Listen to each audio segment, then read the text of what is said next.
जय हिंद साथियों, पंडित एकेडमी में आप लोगों को बहुत बहुत स्वागत करता हूं। हम लोग जीके जीएस के लिए लूसेंट बुक को अध्ययन कर रहे हैं।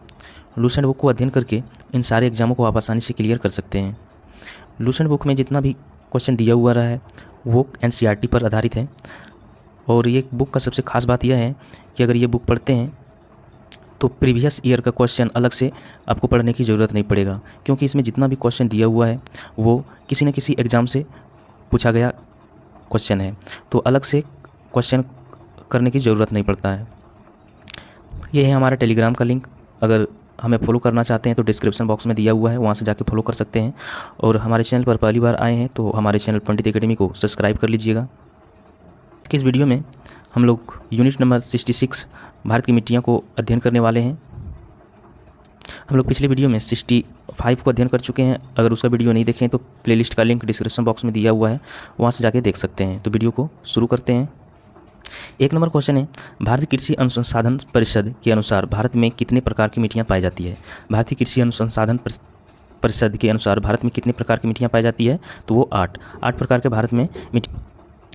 2 नंबर क्वेश्चन है, क्षेत्रीय विस्तार और कृषि के महत्व की दृष्टि से भारत मिट्टियों के कितने प्रमुख वर्ग हैं, तो ये 4 वर्गों में बांटा गया है। किसी बुक में 5 वर्ग भी दिया हुआ है, लेकिन ये एनसीईआरटी बुक में 4 वर्गों में इसको बांटा गया है। तो इसका राइट आंसर हो जाएगा ये सी नंबर। 3 नंबर क्वेश्चन है, भारत में सबसे अधिक उपजाऊ मृदा कौन सी है। भारत में सबसे अधिक उपजाऊ मृदा कौन सी है, ये जलोढ़ मृदा है। जलोढ़ मृदा है सबसे उपजाऊ मृदा, क्योंकि ये भारत में सबसे अधिक जलोढ़ मृदा ही ये मिट्टी भारत में सबसे अधिक पाई जाती है। ये भारत के उत्तरी क्षेत्र में, उत्तरी नदियों के मैदानी क्षेत्रों में सबसे ज़्यादा जलोढ़ मृदा ही पाई जाती है। 4 नंबर क्वेश्चन है, भारत के सर्वाधिक क्षेत्र पर किस प्रकार की मिट्टी का विस्तार पाया जाता है, तो ये जलोढ़ मृदा। जलोढ़ मृदा भारत के सबसे अधिक क्षेत्र में जलोढ़ मृदा ही पाया जाता है। 5 नंबर क्वेश्चन है, क्षेत्रफल के आधार पर भारत की मिट्टियों का सही अवरोही क्रम क्या है, तो ये हो जाएगा जलोढ़ मृदा, लाल मृदा, काली मृदा और लेटराई मृदा। भारत की विभिन्न क्षेत्रों में विभिन्न प्रकार की मिट्टियाँ पाई जाती है। इसका प्रमुख कारण है जलवायु संरचना एवं उच्चवाच की विविधता। जलवायु संरचना एवं उच्चवाच की विविधता। तटीय मैदानों और उत्तर भारत के मैदानों में उत्कृष्ट मृदा है। तटीय मैदानों और उत्तर भारत के मैदानों में उत्कृष्ट मृदा कौन सी है, वो जलोढ़ है। लवण जलोढ़ मृदा को अन्य किस नाम से जाना जाता है। नवीन जलोढ़ मृदा को अन्य किस नाम से जाना जाता है, वो खादर मिट्टी के नाम से जाना जाता है। पुरानी जलोढ़ मृदा को अन्य किस नाम से जाना जाता है। पुरानी जलोढ़ मृदा जो है उसको और किस नाम से जाना जाता है, तो वो बंगार के नाम से जाना जाता है। भारत के संपूर्ण उत्तरी मैदान किस प्रकार की मृदा से बना है। भारत का संपूर्ण उत्तरी मैदान किस प्रकार की मृदा से बना है, तो वो जलोढ़ मृदा। भारत के उत्तरी गंगा क्षेत्रों में जितनी भी नदियों के मैदानी क्षेत्र हैं तो वो जलोढ़ मृदा से ही बना हुआ है। गंगा के जलोढ़ मृदा की भूमि सतह के नीचे हैं, लगभग ये 600 मीटर हैं। गंगा के मैदानों की पुरानी कछारी मिट्टी कहलाती है। गंगा के मैदानों की पुरानी कछारी मिट्टी क्या कहलाती है, वो बंगार कहलाती है। जिस तरह से हम लोग पुराने चीज़ों को बंगार में बेच देते हैं, बंगार बोलते हैं, उसी तरह पुरानी मिट्टी को ही बंगार कहा जाता है। निम्नलिखित में से किस प्रकार की मिट्टी के लिए न्यूनतम उर्वरक की आवश्यकता होती है। निम्नलिखित में से किस प्रकार की मिट्टी की न्यूनतम उर्वरक की आवश्यकता होती है, तो वो जलोढ़ मिट्टी में न्यूनतम उर्वरक की आवश्यकता होती है। इसमें ज़्यादा उर्वरक ऊपर से रासायनिक खाद डालने की ज़रूरत नहीं होता, क्योंकि इसमें जो पहले से होता है वो जलोढ़ मृदा में वो रासायनिक पदार्थ मौजूद रहता है। 14 नंबर क्वेश्चन है, गंगा के मैदानी की पुरानी कछारी मिट्टी कहलाती है। गंगा के मैदानी की पुरानी कछारी मिट्टी क्या कहलाती है, वो बंगार कहलाती है। भारत के समस्त स्थल भाग का कितना प्रतिशत जलोढ़ मिट्टी से ढका है। भारत के समस्त स्थल भाग का कितना प्रतिशत जलोढ़ मिट्टी से ढका है, तो ये 24% ढका हुआ है। जलोढ़ मिट्टी में जब बालू के कण और चीका की मात्रा लगभग बराबर होती है तो उसे क्या नाम से जाना जाता है। चीका और बालू, चीका यानी एक जो चिपचिपा सा मिट्टी होते हैं और बालू का कण दोनों जब मिल जाते हैं तो वो उसे दोमट मिट्टी के नाम से जाना जाता है, दोमट मिट्टी। भारत में पाई जाने वाली कौन सी मिट्टी क्रेस्टियसियम युग में दरारी उद्भेदन से निक्षेपित पदार्थों से बनी है, तो वो काली मिट्टी जो है वो ज्वालामुखी के उजागर के कारण बेसाल्ट चट्टान के निर्माण से हुआ है। निम्न में से कौन सी मिट्टी प्रायद्वीपीय भारत में अधिकतम क्षेत्र पर विस्तृत है? निम्न में से कौन सी मिट्टी प्रायद्वीपीय भारत में अधिकतम क्षेत्र पर विस्तृत है? तो काली मिट्टी। काली मिट्टी जो है वो महाराष्ट्र और गुजरात राज्य में सबसे अधिक पाई जाती है और इस मिट्टी का दूसरा नाम रेगुर या रेगुड़ के नाम से भी जानी जाती है। और काली मिट्टी में सबसे जो मुख्य फसल जो लगाई जाती है वो कपास है। 19 नंबर का क्वेश्चन है, कपास की खेती के लिए सर्वोत्तम मिट्टी होती है? तो काली मिट्टी। काली मिट्टी में कपास की खेती सबसे अधिक की जाती है। लावा के प्रवाह से किस मिट्टी का निर्माण होता है? लावा के प्रवाह से किस मिट्टी का निर्माण होता है? वो काली मिट्टी। जो ज्वालामुखी से जो लावा निकलता है उसी से ये काली मिट्टी का निर्माण हुआ है। काली मिट्टी का विस्तार पाया जाता है। काली मिट्टी का विस्तार सबसे अधिक महाराष्ट्र, मध्य प्रदेश, गुजरात में ये पाया जाता है। तो इसका राइट आंसर हो जाएगा डी नंबर, इनमें सभी। रेगुड़ मृदा किसकी कृषि के लिए सर्वाधिक उपयुक्त है? रेगुड़ जो है ये काली मिट्टी का ही नाम है। काली मिट्टी का दूसरा नाम रेगुड़ मृदा के नाम से भी जाना जाता है। तो रेगुड़ मृदा किस कृषि के लिए सर्वाधिक उपयुक्त है? तो वो कपास का। निम्नलिखित में से कौन सी मिट्टी जैव पदार्थों से भरपूर होते हैं? तो वो काली मिट्टी। काली मिट्टी जो होता है जैव पदार्थों से भरपूर होते हैं। काली मिट्टी के संबंध में निम्न में से कौन सा कथन असत्य है? तो ये हो जाएगा इसकी जुताई अधिक करनी पड़ती है। ऐसे कोई बात नहीं है जो काली मिट्टी में अधिक जुताई करने की आवश्यकता होते हैं। ये बहुत ही इसमें कम जुताई और बहुत ही कम इसमें सिंचाई का भी आवश्यकता होते हैं। अगला नंबर क्वेश्चन है, भारत की निम्नलिखित मृदाओं में से कौन सी बेसाल्ट लावा के अपक्षय के कारण निर्मित हुई है? तो वो हो जाएगा रेगड़ मृदा यानी काली मृदा। किस मिट्टी में कृषि के लिए सिंचाई की आवश्यकता नहीं होती है? किस मिट्टी में कृषि के लिए सिंचाई की आवश्यकता नहीं होती है? तो वो काली मिट्टी। काली मिट्टी में जुताई और सिंचाई की बहुत ही कम आवश्यकता होती है। 27 नंबर क्वेश्चन है, निम्नलिखित में से किस प्रकार की मिट्टी को रेगड़ मिट्टी के नाम से भी जाना जाता है? तो ये है काली मिट्टी को रेगड़ मिट्टी के नाम से भी जाना जाता है। रेगड़ मिट्टी जो है ये अलग अलग राज्यों में अलग अलग नाम से भी जाना जाता है काली मिट्टी को। जैसे कि केरल राज्य में साली के नाम से जाना जाता है। याद रखिएगा इसको, केरल राज्य में जो है काली मिट्टी को साली के नाम से जानी जाती है। और उत्तर भारत में जो है वो केवाल के नाम से जानी जाती है। केवाल के नाम से जानी जाती है। इसको याद रखिएगा। अगला नंबर क्वेश्चन है, निम्नलिखित में से किस मिट्टी के बारे में यह कहा जा सकता है इसकी जुताई स्वतः होती रहती है? तो वो काली मिट्टी को कह सकते हैं इसकी स्वतः जुताई हो जाती है। इसमें ज़्यादा जुताई करने की ज़रूरत नहीं पड़ती है। अगला नंबर क्वेश्चन है, भारत में लाल मिट्टी का सर्वाधिक विस्तार पाया जाता है। भारत में लाल मिट्टी का सर्वाधिक विस्तार कहाँ पर पाया जाता है? आंध्र प्रदेश एवं तमिलनाडु में। अगला नंबर क्वेश्चन है, प्रायद्वीपीय भारत में क्षेत्रीय मृदा के निम्न प्रकार में से कौन से हैं? प्रायद्वीपीय भारत में क्षेत्रीय मृदा के निम्न प्रकार में से कौन से हैं? तो वह हैं लाल एवं पीली मृदा। तमिलनाडु के 2/3 क्षेत्र पर किस मिट्टी का विस्तार पाया जाता है? तमिलनाडु के 2/3 क्षेत्र पर किस मिट्टी का विस्तार पाया जाता है? तो वो लाल मिट्टी का विस्तार पाया जाता है। लाल मिट्टी के संबंध में कौन सा कथन असत्य है? लाल मिट्टी के संबंध में कौन सा कथन असत्य है? तो यह जो है यह मिट्टी नदी घाटियों में पाई जाती है। लाल मिट्टी जो है ये नदी घाटी में नहीं पाई जाती है। तो इसका राइट आंसर हो जाएगा डी नंबर। लेटराई मिट्टी महत्वपूर्ण रूप से पाई जाती है। लेटराई मिट्टी महत्वपूर्ण रूप से मालाबार तटीय क्षेत्र में पाई जाती है। मालाबार तटीय क्षेत्र में। किस मिट्टी में लोहे और एल्युमिनियम की ग्रंथियाँ पाई जाती है? किस मिट्टी में लोहे एवं एल्युमिनियम की ग्रंथियाँ पाई जाती है? तो वो लेटराई मिट्टी में पाई जाती है। लेटराई मिट्टी की प्रधान्य क्या है? वो मालाबार तटीय प्रदेश में लेटराई मिट्टी पाई जाती है। भारत में निम्नलिखित में से कौन मृदा समूह लोहे का आंतरिक होने का कारण अनुवरण होते जा रहा है? तो वो हो जाएगा लेटराई मिट्टी हो जाएगा। निम्नलिखित में से कौन सी मिट्टी सूख जाने पर ईंट की तरह कठोर एवं गीला होने पर दही की तरह लिपलिपा हो जाती है? तो वह है लेटराई मिट्टी ये हो जाता है। निम्नलिखित में कौन सा कथन असत्य है? तो यह हो जाएगा यह एक क्षारीय मिट्टी है। लेटराई मिट्टी सामान्यतः अधिक वर्षा वाले क्षेत्रों में पाई जाती है। ये सही है। इस मिट्टी में मुख्यतः मोटे अनाज की खेती की जाती है। ये भी सही है। लेटराई मिट्टी में जो है वो मोटे अनाजों की खेती की जाती है। इस मिट्टी में चाय की भी कृषि की जाती है। तो इसका ये जितना भी दिया ये सही है और बाकी बी नंबर छोड़ के ये असत्य है। बी नंबर असत्य है। अगला नंबर क्वेश्चन है, निम्नलिखित में से कौन सा कथन असत्य है? तो ये लेटराई मिट्टी में सिलिका की अधिकता होती है। लेटराई मिट्टी में सिलिका की अधिकता नहीं होती है।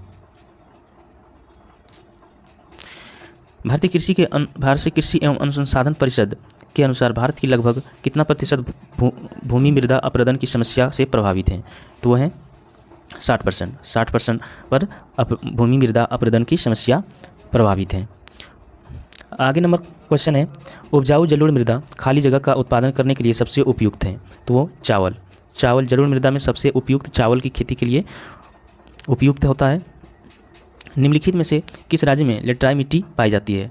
तो वह है केरल। केरल में लेटराई मिट्टी पाई जाती है। मृदा अपरदन रोका जा सकता है। मृदा अपरदन वन रोपण द्वारा मृदा अपरदन को रोका जा सकता है। रेगुड़ मिट्टी का दूसरा नाम है। रेगुड़ मिट्टी का दूसरा नाम क्या है? काली मिट्टी। काली मिट्टी रेगुड़ मिट्टी का दूसरा नाम है। रेगुड़ मिट्टी सबसे अधिक महाराष्ट्र में पाई जाती है। महाराष्ट्र गुजरात में पाई जाती है। अगला नंबर क्वेश्चन है, निक्षालन और ऑक्सीकरण द्वारा निर्मित मृदा कौन सी है? निक्षालन और ऑक्सीकरण द्वारा निर्मित मृदा कौन सी है? तो वह हो जाएगा मखराल मिट्टी। मखराल मिट्टी। निम्नलिखित अपरदन के प्रकार में से किसके कारण चंबल के खटट बने हैं?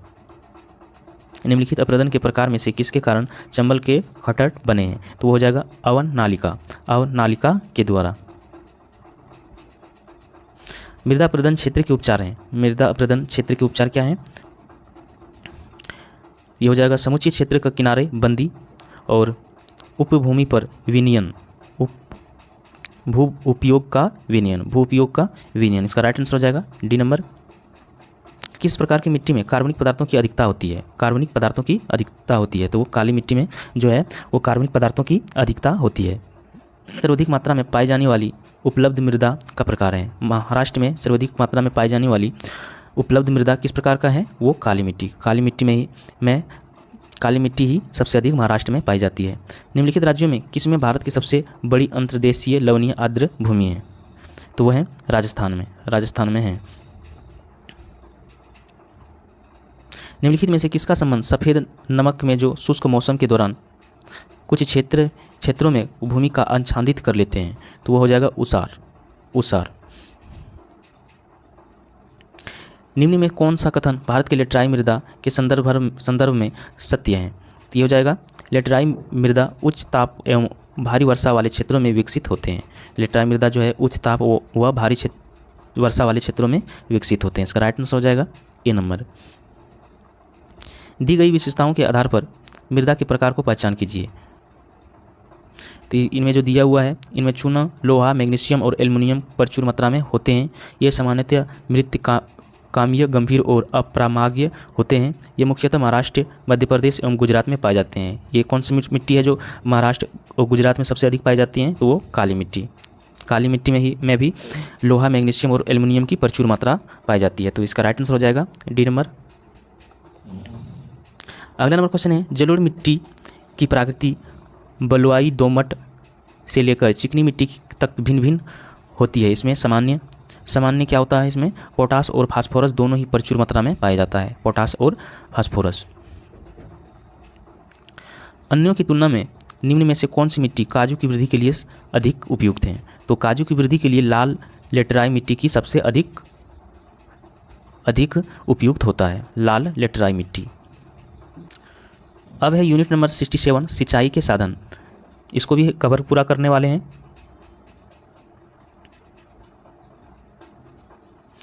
एक नंबर क्वेश्चन है, स्वतंत्रता के बाद भारत में कुल सिंचाई क्षेत्र कितनी गुना बढ़ा है? स्वतंत्रता के बाद भारत में कुल सिंचाई क्षेत्र कितनी गुना बढ़ा है? तो ये 4 गुना बढ़ गया है स्वतंत्रता के बाद। भारत में सिंचाई के सबसे प्रमुख साधन है। भारत में सिंचाई के सबसे प्रमुख साधन कौन सा है? वो कुआं एवं नलकूप। वैसे भारत में सिंचाई के प्रमुख स्रोत जो हैं वो कुआं, नलकूप, नहर और तालाब आते हैं, लेकिन प्रमुख साधन जो हैं वो कुआं और नलकूप ही है। भारत के किस भाग में तालाब का सिंचाई के साधन के रूप में सर्वाधिक प्रयोग होता है? भारत के किस भाग में तालाब का सिंचाई के साधन के रूप में सर्वाधिक प्रयोग होता है? तो वो दक्षिणी में ये होता है।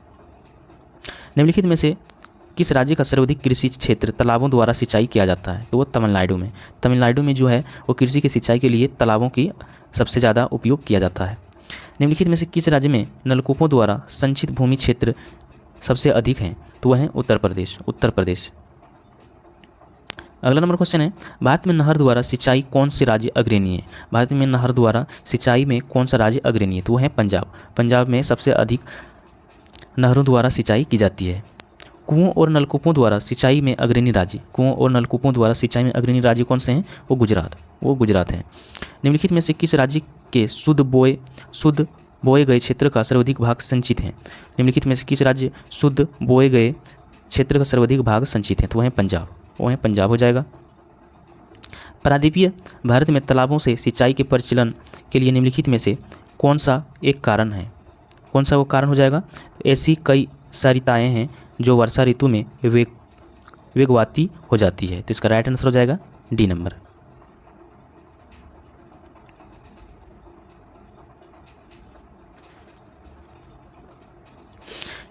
अगला नंबर क्वेश्चन है, इंदिरा गांधी नहर निकलती है। इंदिरा गांधी नहर जो है वो कहाँ से निकलती है? ये हरिके बांध से। हरिके बांध, ये हरिके बांध कहाँ पर है? ये हरिके बांध जो है सतलज और व्यास नदियों के संगम पर हरिके बांध बनाया गया है। सतलज और व्यास नदियों के संगम पर बनाया गया है, इसको याद रखिएगा। सतलज और व्यास नदियों के संगम पर हरिके बांध बनाया गया है, जो इस बांध से इंदिरा गांधी नहर को निकाला गया है। और इसके साथ ये भी बता दें कि हरिके बांध के से जो नहर निकलती है इंदिरा गांधी नहर, वो राजस्थान और पंजाब को जल को कृषि के लिए आपूर्ति करती है। अगला नंबर क्वेश्चन है, इंदिरा गांधी नहर या राजस्थान नहर, याद रखिएगा इंदिरा गांधी नहर को दूसरा नाम राजस्थान नहर के नाम से भी जानी जाती है। इंदिरा गांधी नहर या राजस्थान नहर को किस नदी से जल मिलती हैं? सतलज और व्यास। तो इसमें व्यास नहीं दिया हुआ है, तो यहाँ पर राइट आंसर हो जाएगा सतलज। भारत में सबसे लंबी सिंचाई नहर है। भारत में सबसे लंबी नहर कौन सा है? वो इंदिरा गांधी नहर। भारत में जो सबसे लंबी नहर है सिंचाई के लिए वो इंदिरा गांधी नहर ही है। सारण सिंचाई नहर निकलती है। सारण सिंचाई नहर जो है वो गंडक से निकलती है।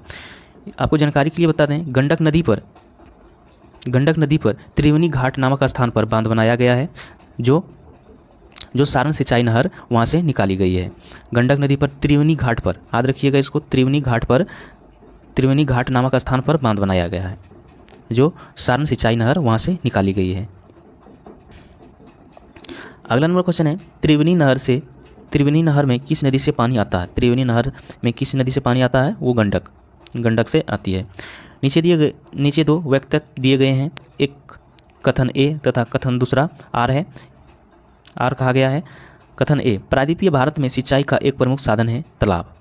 और कारण आर है, प्रायद्वीपीय क्षेत्र में अधिकांश नदियाँ मौसमी हैं। तो इसका राइट आंसर हो जाएगा, दोनों ए और आर सही है और आर ए की सही व्याख्या है। तो ये सही है कि प्रायद्वीपीय क्षेत्र में अधिकांश नदियाँ जो जितनी भी है वो मौसमी में है, यानी कि वर्षा के ऋतु में ही नदियाँ में वहाँ पर पानी आती है। अगला नंबर क्वेश्चन है, भारत की सिंचाई क्षमता का 47.78% पूरा होता है। भारत की सिंचाई क्षमता का 47.78% ही पूरा होता है। तो वह है लघु एवं वृहत परियोजनाओं से। भारत के किस क्षेत्र में अधिक असंचित खेती की जाती है? भारत के किस क्षेत्र में अत्यधिक असंचित खेती की जाती है? तो वो दक्कन पठार में की जाती है। अगला नंबर क्वेश्चन है, बागीघम नहर स्थित है, तो ये कहाँ पर स्थित है? ये कोरोमंडल तट पर स्थित है। निम्नलिखित में से किस राज्य में सिंचाई और बिजली उत्पादन से संबंधित शारदा नहर स्थित है? निम्नलिखित में से किस राज्य में सिंचाई और बिजली उत्पादन से संबंधित शारदा नहर स्थित है? तो वह है उत्तर प्रदेश में स्थित है। चंबल नहर परियोजना संबंधित हैं, चंबल नहर सिंचाई परियोजना संबंधित हैं, किससे संबंधित हैं? ये यमुना बेसिन से संबंधित हैं। निम्नलिखित में से किस नहर ने राजस्थान के पश्चिमी जिलों की कृषि संबंधी गतिविधियों को रूपांतरित कर दिया है?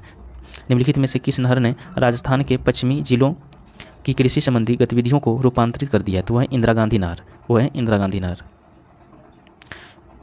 निम्न में से किस क्षेत्र में जल का उपयोग भारत में सर्वाधिक है? निम्न में से किस क्षेत्र में जल का उपयोग भारत में सर्वाधिक है? तो वह है कृषि क्षेत्र में जल का सबसे अधिक उपयोग किया जाता है। तो ये दोनों यूनिट यहाँ पर समाप्त होता है। हमें कमेंट में ज़रूर बताइएगा कि ये वीडियो कैसा लगा। अगर ये वीडियो आपके काम का लग रहा है तो चैनल को ज़रूर सब्सक्राइब कर लीजिएगा। हम नेक्स्ट वीडियो में नई यूनिट के साथ फिर से मिलते हैं। तब तक जय हिंद,